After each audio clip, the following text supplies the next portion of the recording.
I'm Emerson with Austin Underground. We're here with Beach Fossils. How you doing? What's going on? Good. How are y'all today? Doing lovely. I'm Tommy. I'm Dustin. I'm cold. I'm Anton. I'm Jack. Awesome. Well, it's so great to be talking with y'all today. So this year you released your album Bunny, and it's changed a little bit. The cover's a little different from your past couple. Has your sound changed at all? Curious on your opinions on that. I don't know. I have no idea. I think that we're so inside of it that I can't even really tell. I think that's maybe more for a listener, I guess. Okay, Yeah. fair.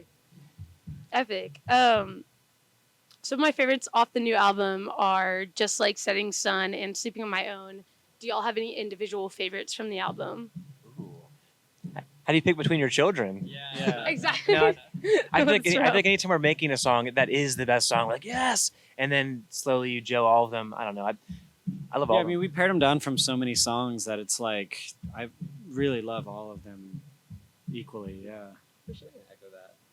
I think what's exciting about it is doing these songs, a handful of them for the first time, live, and so you can kind of see them be reborn in a live context, and some go crazier than others as far as sonically how we change it, whatever. But yeah, it's exciting. It's fun. For sure. Awesome. So Piano Ballads 2021, right? That was kind of a change from your sound in general. Is there anything that inspired that? I know it was kind of during the COVID pandemic. So did that affect the album at all? I think it just gave us time to make it. It was like something that I personally have always wanted to make. I listen to jazz a lot. It's like some of my favorite music. And our old drummer, Tommy Gardner, he's a really good jazz musician.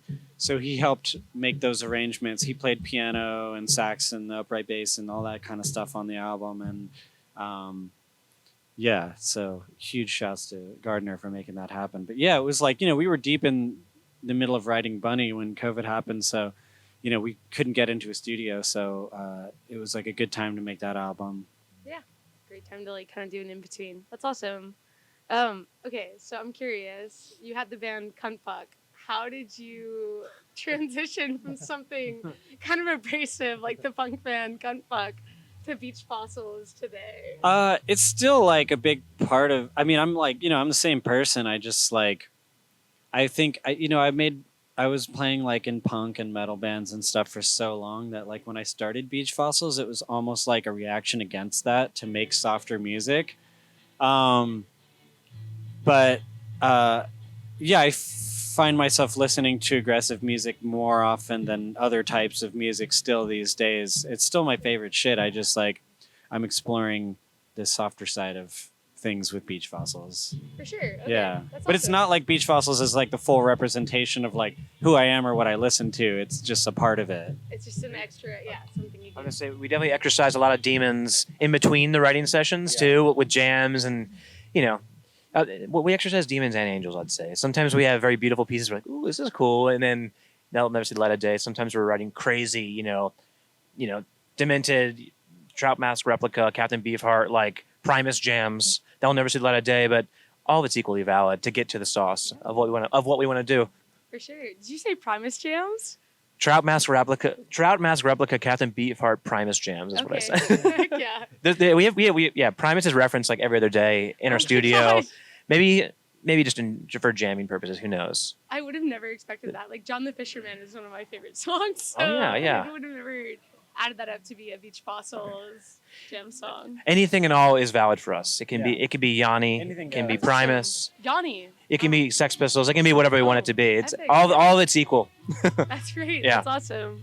All right. Well, okay. Also, you have an amp that used to belong to Spandau Ballet. Do you That's still true. use it? How did that come about? Because my mom loves Spandau Ballet. I like Spandau Ballet. Yeah. And y'all have a lot of new wave influence in general, Yeah. right? So, I still use the Rode case, but I have a different amp in there.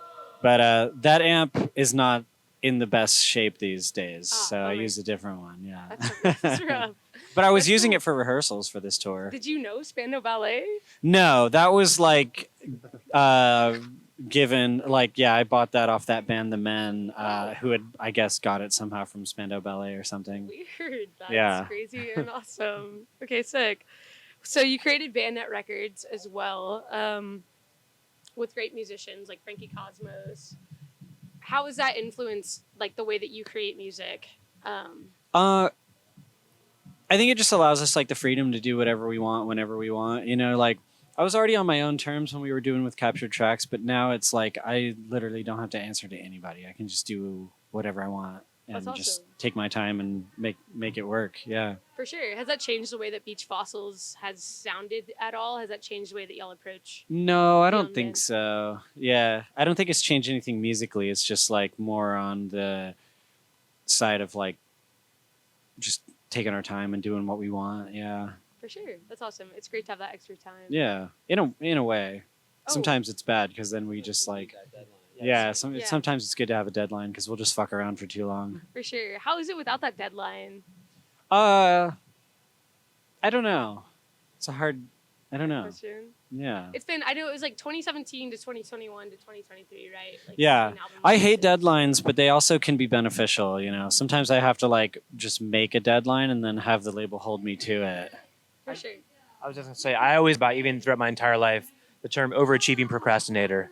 I feel like that's the best way I work too, and I think a lot of we same way too. Because once you see the finish line, then it's like pressure builds diamonds. You know, Yeah. bake it in. But then also with the pandemic, like you were mentioning, the pandemic, of course, like delayed us 2 years. So it's like we had momentum going and everything, and then we had a deadline in place, and then all of a sudden, as with everyone in the world, was like, what is happening? What is the next deadline? Does it exist? And so when we came back to reality, then had a new deadline, and it worked. Absolutely. That's sick. Well, do y'all have anything new coming up after 2023? We're coming into 2024. Is there anything to expect with the Beach Fossils project? I think just to continue writing and touring, you know, just keep everything going as is, and just stay focused on the art. Yeah. For sure. That's awesome. Well, I hope y'all enjoy your time in Austin. It's been great talking to y'all. Yeah. Thank again. you. Appreciate Beach it. Fossils with Austin Underground. Hell yeah. Y'all have a good one.